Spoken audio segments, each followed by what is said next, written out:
And today's class, our chair yoga class, is about just to mention something about learning disabilities. And throughout life, we have different things that we do naturally, easily, and then other things that we find, difficult. Quite often, it has to do with assimilating new information. Like if you're taking a chemistry class or a math class, and you're having to, you may be sort of a natural at that. It might come really easy to you, and that's where yoga, interestingly, probably other exercise styles also help with learning, but we really know that getting good exercise keeps you vital and keeps you healthy, and it's easier to concentrate when your body is in good condition and everything's working well. So I think that what we do here, the joints and glands practices, is great for whatever else you're doing during the course of the day. And I know each of you is always involved in learning something new, like you go play a game of cards, or you watch a movie, or hear some new information, maybe go on a field trip and people are telling you new things, and so I think it's great that you're here. I welcome you, and let's begin. Let's start as we often do, sitting as tall as possible, letting the head, neck, and trunk become as straight as possible without exceeding your capacity. Begin to feel the breath moving in the nostrils, flowing in the left nostril, flowing in the right nostril, and letting these two breaths merge into one stream and flow into the center of the skull and down into the navel region, into the abdomen.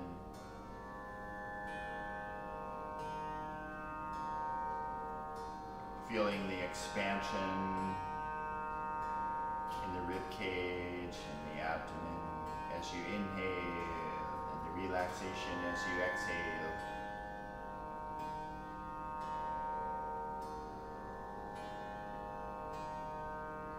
Letting the floor support the body, letting the body be supported by the floor.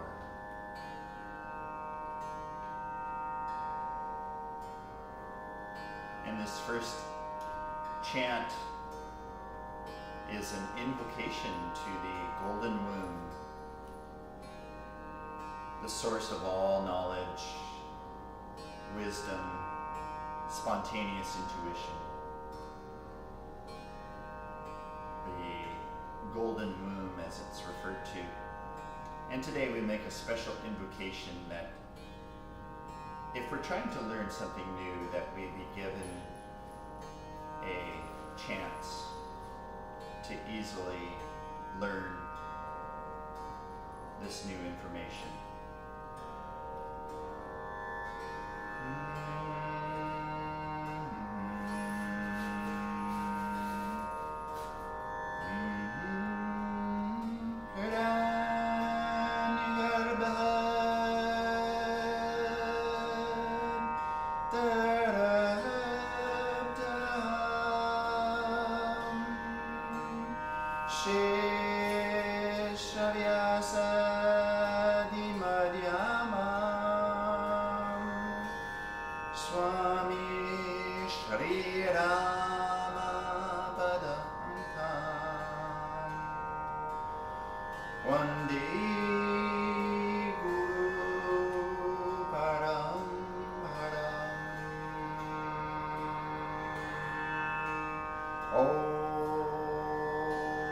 Shanti.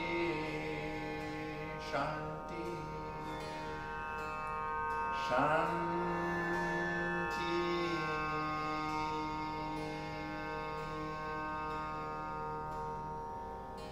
and continue to sense the breath flowing in both nostrils. Feel how the inhalation is traveling as one stream up your nostrils and into the abdominal region of your body, feeling the expansion of your belly as you breathe in and the relaxation as you exhale. And the first part of this joints and glands that we do today is the self-massage. So I invite you, if you're wearing glasses, to just set your glasses to the side for a moment while we do the facial massage. Just find a place to set your glasses. And bring your awareness to the base of your thumbs and place these in the middle of your forehead where your nose bridge joins your eyebrow, and smooth across your eyebrow to either side to the temples, and make a couple of circles at your temples with your hands. And then do that again, starting in the middle of the forehead with the base of the thumbs, and smooth across the dome of the forehead over to your temple region. Make some nice circles there on the temples. And one more time, starting with the base of the thumbs where the forehead joins the hairline, just smooth across the dome of the forehead to either side to your temples, and make a nice circular motion on the temples there. And then lower your arms and let them rest, let your shoulders rest, and take a few breaths while you sit as tall as you can. And now bring your awareness to your hands and your thumbs, index fingers. Make little windows between the thumbs and the index fingers. Bring these to the eyebrow ridge where the nose joins the eyebrows. And use your thumb and index fingers to massage the eyebrows themselves as you work your way over each eye socket along the upper rim of your eye socket where your eyebrows are. Work your way over to your temples, and then make a few circles with your fingertips there on the temples, on the sides of your head. Do this again, starting where the nose bridge joins the eyebrow ridge, and massage the eyebrows. Feel the bony structure of your upper eye socket as you work your way across. You'll notice it's sort of massive feeling with your thumbs and your index fingers. And once you get to the temples, make some circles with your fingertips on that big flat muscle on the side of your heads, the masseter muscle.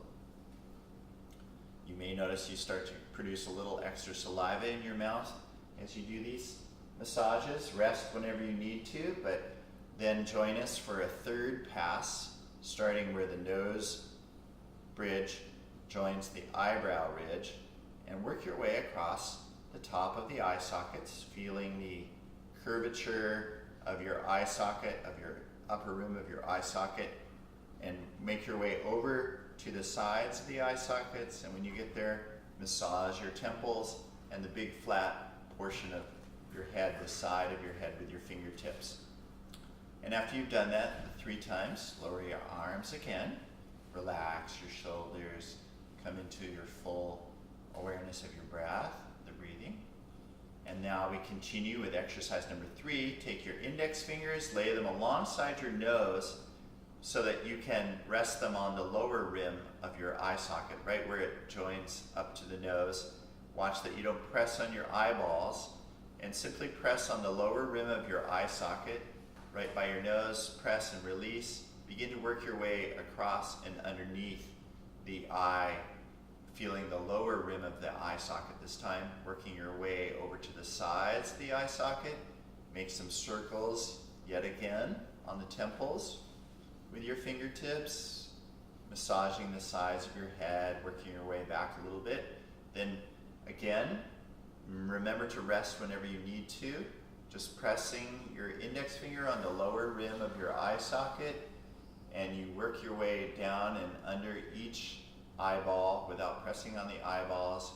Feel the bony structure of the lower rim of the eye sockets until you get to the sides of the eye. And then once you get over there, make the circles on the temples with your fingertips.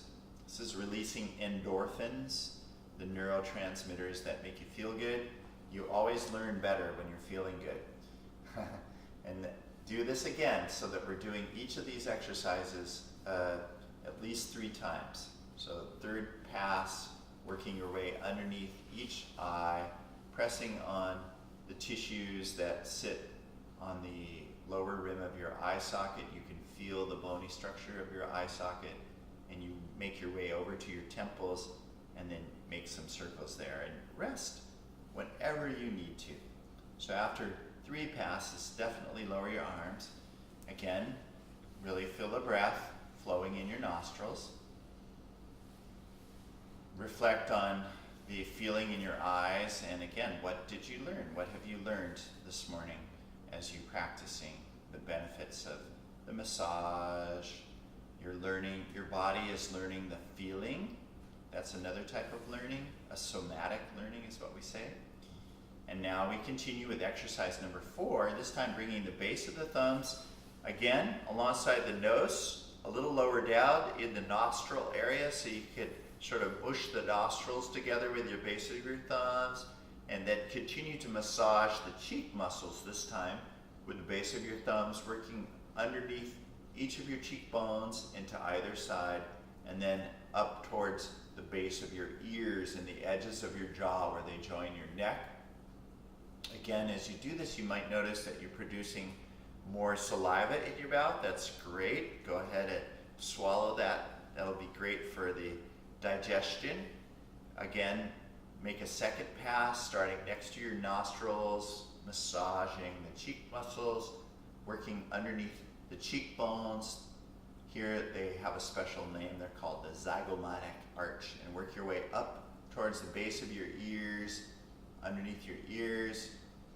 You can always lower your arms at any point to rest and then rejoin us. And we do this at least 3 times. So we're making a 3rd pass, starting next to the nose, working underneath the cheeks and up towards the ears. And once we get to the ears with this massage, we once again lower our arms and rest and breathe. Now, the head and the neck and the face have so many more sensory neurons. When you think about it, all 5 senses, your vision, your hearing, your smelling, your taste, and your sense of feel, are all features of the head and the neck region. So that means that proportionally you have many, many more sensory neurons in your facial tissues, your neck, and your head than other parts of your body. So this is why we do this massage, because it really affects all of those. Now, if you're a glass-wearing person, you can put your glasses on at this point.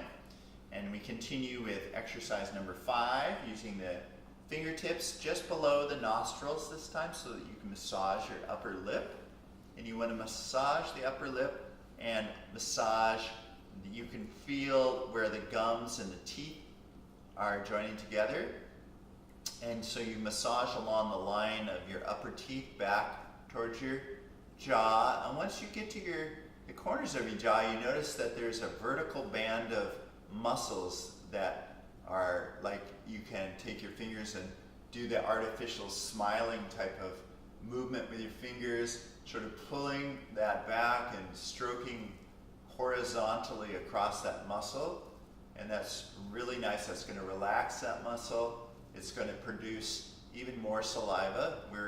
We're doing the joints and glands to increase our digestion and our enzymes that are in the saliva. We want those to enter into the GI tract, especially now. It's early in the morning. And work your way past the edges of the jaw onto your neck, and you can kind of move your head from side to side just to feel the neck muscles there. Maybe tilt your head forward so you can reach onto the back of your neck. Just massage. It feels really good, so enjoy that. And then when you're ready, lower your arms yet again and just pause while you breathe. It's good to do each of these exercises in little stages like that, and then take a few resting breaths in between.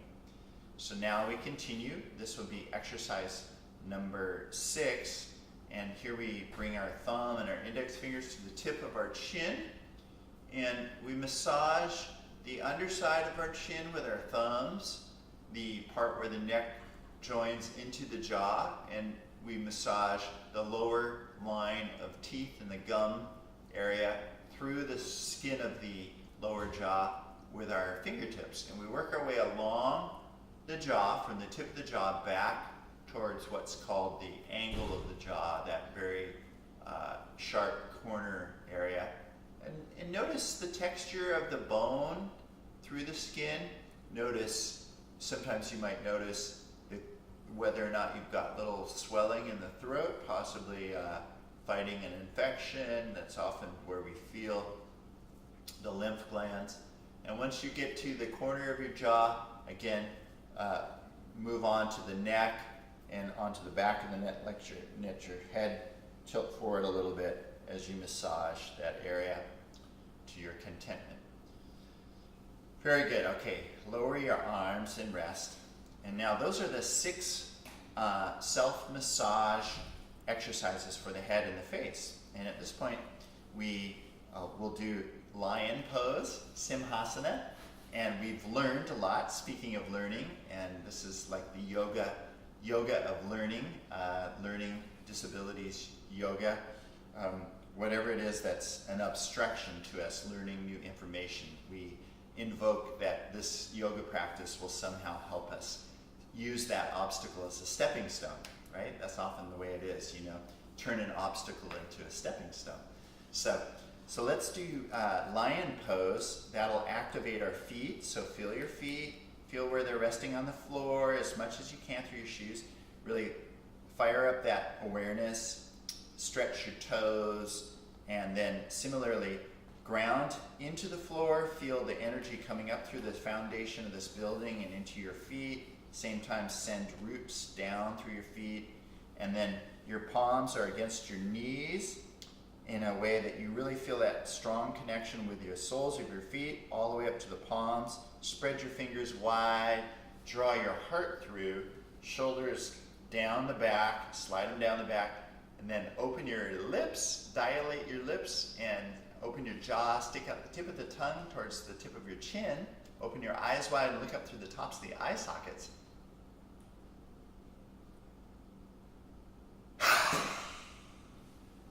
And I went ahead and did the exhalation of the air.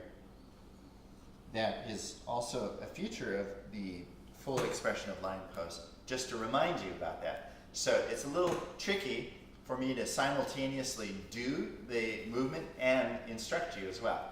So I took a chance there and kind of just showed you it. But now you remember that what you do is you open your mouth wide, stick out your tongue, open the eyes wide, and at the top of your inhalation, you use the exhalation and you fold forward from the hips, pitching forward in a way that's kind of like just a quick movement. And the air comes out in a big hissing sound because your mouth is open, kind of like a cat hissing. Hence why we call it lion pose or cat pose. So let's do that again.